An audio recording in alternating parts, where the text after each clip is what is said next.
History, as we know it, is a tapestry woven from countless threads of evidence, painstakingly pieced together over centuries. But what if someone suggested that a significant chunk of that tapestry was fake? A fabrication? A phantom? Enter the phantom time hypothesis, a controversial theory proposed by Heribert Illig in the early 1990s. Illig suggests that a period of 297 years, from 614 to 911 AD, simply never happened. He claims that historical figures like Charlemagne, events like the Carolingian Renaissance, and even entire dynasties were invented. According to Illig, this grand deception was orchestrated by powerful figures like Holy Roman Emperor Otto III and Pope Sylvester II. Their motive? To place themselves at the momentous year 1000 AD, lending legitimacy to their rule and rewriting history in their favor. Illig points to inconsistencies in historical records, gaps in archaeological evidence, and the perceived backwardness of the early Middle Ages as evidence for his theory.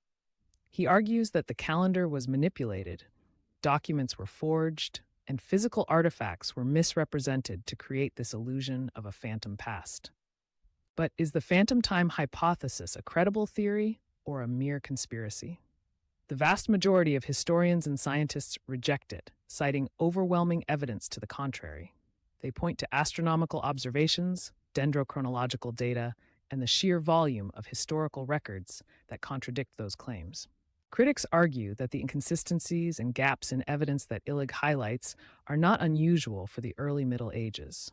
They are a product of the tumultuous times, the scarcity of written records, and the challenges of preserving historical artifacts. The phantom time hypothesis, while intriguing, remains firmly in the realm of fringe theories. It challenges our understanding of history, but it lacks the robust evidence needed to overturn centuries of established knowledge.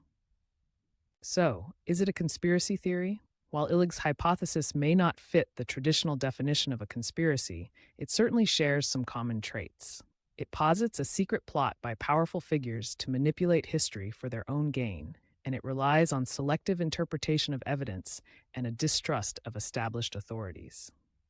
Whether you find it fascinating or far-fetched, the phantom time hypothesis serves as a reminder that history is not always set in stone.